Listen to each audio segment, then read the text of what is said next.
Karate was born on the small island of Okinawa, Japan.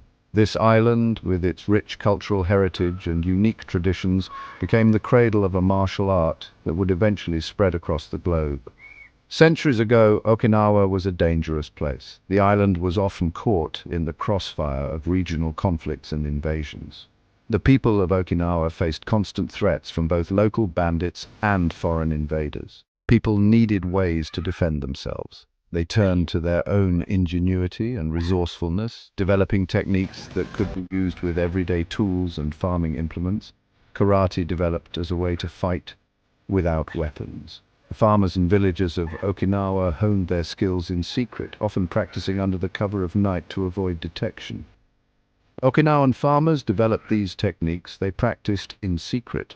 The secrecy was necessary because the ruling authorities had banned the possession of weapons, making unarmed combat skills essential for survival. Their goal was survival against armed attackers. These techniques were deadly. Each move was designed to neutralize an opponent quickly and efficiently, often with a single well-placed strike. They were meant to end fights quickly. The emphasis was on speed, precision, and power, ensuring that the practitioner could defend themselves against multiple attackers if necessary. Early karate was different from what we see today. It was a practical and brutal form of self-defense, far removed from the sport and exercise routines that many associate with karate in the modern era. It was not a sport. There were no tournaments or competitions. The techniques were passed down through generations, often within families or small communities. It was a matter of life and death. The stakes were incredibly high, and the practitioners of early karate understood the gravity of their training, and every movement had a purpose. Each technique was meticulously crafted to maximize effectiveness and minimize wasted effort. Every strike was meant to disable an opponent. The legacy of these early practitioners lives on in the karate we practice today, a testament to their resilience and ingenuity. In the 20th century, karate began to change. Japan became more peaceful. Karate masters started teaching their art openly. They traveled to mainland Japan. Karate became popular. As karate spread, it adapted. It became more organized, competitions were introduced, rules were established, safety became a priority.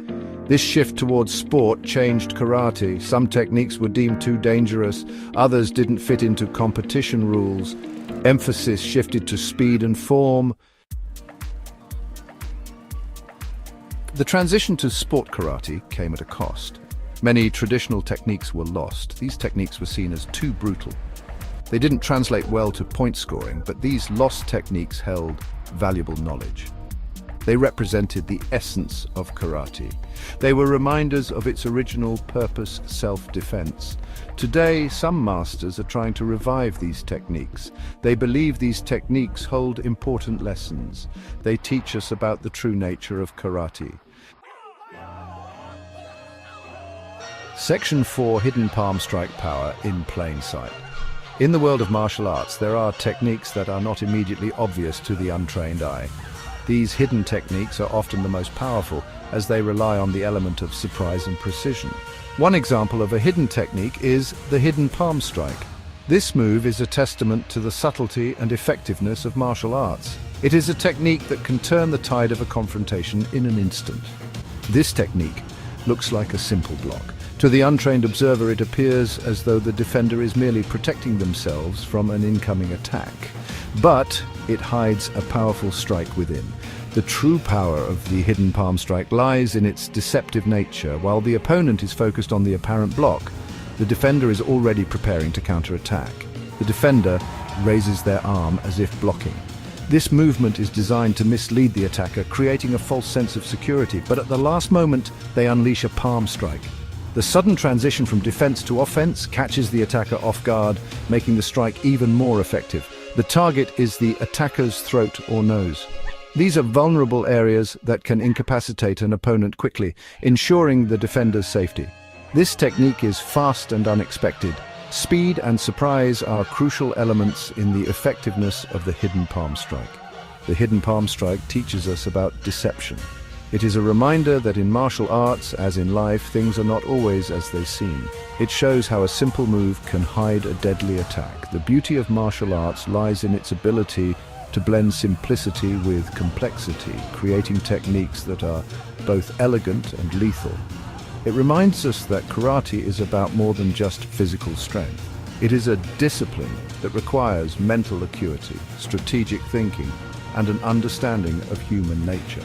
The hidden palm strike is a perfect example of how power can be hidden in plain sight, waiting to be unleashed at the right moment. Section 5. Ghost foot kick, striking from the shadows. Another forgotten technique is the ghost foot kick. This technique is often overlooked in modern training, but holds significant value in traditional martial arts. It is a move that requires not just physical agility, but also mental acuity. This is a low kick targeting the ankle or shin. The precision required to execute this kick effectively is immense. It demands a deep understanding of body mechanics and timing. It is launched while stepping back, appearing as a defensive move. This deceptive nature of the ghost foot kick makes it a powerful tool in a martial artist's arsenal. The attacker thinks they are gaining the upper hand. This false sense of security can be the perfect setup for the ghost foot kick, but the defender is already launching their attack. The element of surprise is crucial here, catching the opponent off guard. The kick is quick and silent. Speed and stealth are the hallmarks of this technique, making it almost invisible to the untrained eye. It can disable an opponent before they realize what happened. The impact on the shin or ankle can be devastating, causing immediate imbalance and pain. The ghost foot kick teaches us about timing and precision. These are not just physical attributes, but also mental disciplines that require constant practice. It shows how to use an opponent's momentum against them. By understanding the flow of the fight, a practitioner can turn the tables in an instant. It emphasizes the importance of strategy in karate. The ghost foot kick is not just a physical move, but a strategic maneuver that embodies the essence of martial arts. Section 6. The Art of Deception, Mastering Mind Games. Beyond specific techniques, traditional karate emphasized deception. This meant misleading the opponent. Practitioners used feints, timing, and psychological tactics. A master might pretend to be weaker than they are.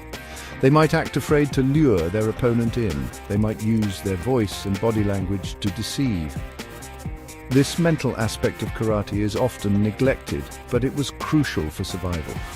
It highlighted the intellectual side of combat. Section 7. Preserving the Legacy, Honoring Tradition in Modern Karate. While sport karate has its place, it is important to remember the roots of karate. We must preserve the techniques and philosophies of the past. These hidden techniques offer valuable lessons. They teach us about the real purpose of karate. They remind us that it is more than just a sport. By studying traditional karate, we connect with its history. We gain a deeper understanding of this art. We ensure that its legacy lives on.